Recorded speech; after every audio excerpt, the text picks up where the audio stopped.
Hindi ka na makakaramdam ng kakulangan sa paghinga. At hindi ka na masusuffocate sa polusyon dahil magiging Mrs. Puno ka na. Napaka-witty mo talaga.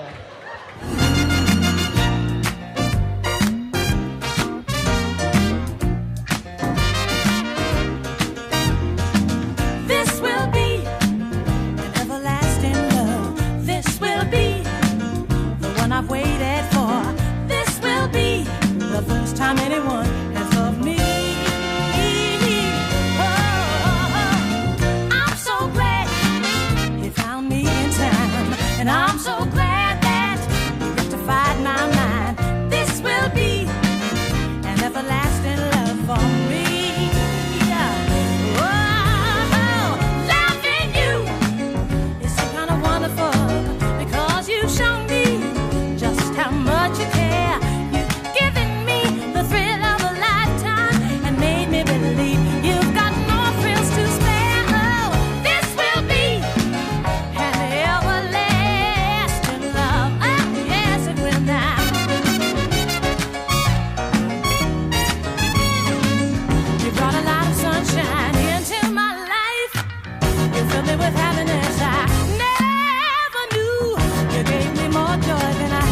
Dreamed of, and no one can take the place of you. From now on, from now on, from now on, yeah, from now on, from now on.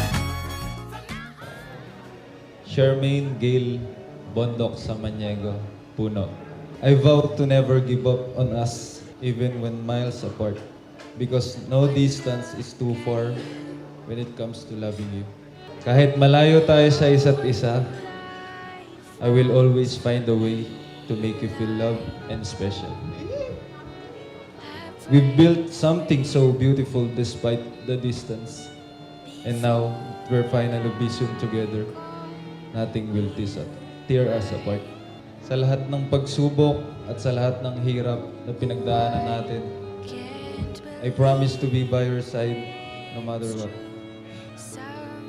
We've gone through so much together, especially not being physically together. I will choose you every single day. Paulit-ulit kong sinasabi sa'yo na ikaw yung inspirasyon at lakas ko sa araw-araw. Wala akong hinihiling, pati ikaw, na maabot natin yung mga pangarap natin ang magkasama. Ngayon, ikakasal na tayo. This is only part of the story, but on a different chapter. Marami pa tayong pagdadaanan, pero ngayon mas matibay at titibay pa tayo. Dahil magiging mag-asawa na tayo. May masisilungan ka na tuwing naiinitan at nauulanan ka. Hindi ka na makakaramdam ng kakulangan sa paghinga. At hindi ka na masusuffocate sa polusyon dahil magiging Mrs. Puno ka na. Mahal kita, Charmaine Gail Samaniego po. It changes who I am. I am undone. Nothing God wants again. Eto na tayo. 3 years ago, nung mga panahong naguguluhan ako sa mga decision ko, dumating ka unexpectedly. Sa simpleng hi, pa-hello naman ako. Siguro hulog ka ng langit sa akin ni Lord. Dati kasi dinadasal ko, sabi ko kahit sino, basta yung makaka-jive ko sa mga trip ko. Yung hindi matatakot sa strict kong mama. Totoo nga yung sabi nilang unconditional love. Kasi dati, sinabi ko sa sarili ko, ayoko ng LDR. Hindi yun ang love language ko. Hindi ko kayang magkalayo. Ayoko ng ganong sitwasyon. Kasi alam kong never naman mag-work sa akin yun. Nung naging tayo, pinarealize mo sa akin na pwede naman pala. Pwede naman pala kahit mahirap. Kahit sobrang hirap. Pwede naman palang magbigay ng effort. Pwede namang magparamdam na mahal niyo ang isa't isa. Kahit gaano katagal.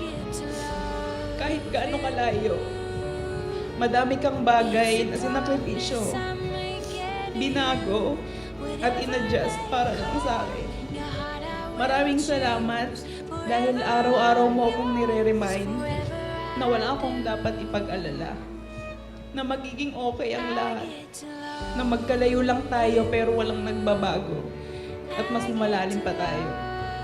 Sa lahat ng ayoko na, katumbas nun yung salita mong love, sorry na. Sa mga maghiwalay na tayo ko, ikaw yung love, wag na tayo mag-away. Lika na dito. Sa lahat ng tampo, ikaw yung mas nagiging kalmado, mas mapagpasensya, mas maintindihin. Tapos sasabihin mo na lang, love, tama na. Binabalansi mo lahat. Pinapangako ko sa iyo na magiging mabuti, maintindihin, mapagpasensya, pero konti lang. At sobrang mapagmahal na asawa sa iyo at sa magiging pamilya natin. Basta magtiwala lang tayo palagi kay Lord, magdasal, at ipaubaya lahat sa Kanya. Nagabayan tayo sa mga magiging plano natin sa buhay. Sa relasyon natin. Siya sana palagi yung manguna sa atin kapag nagkaroon tayo ng problema. Alam kong masusubukin pa tayo, pero alam natin sa isa't isa na mas lalo lang tayong pinagtitibay ni Lord. Thank you. I love you.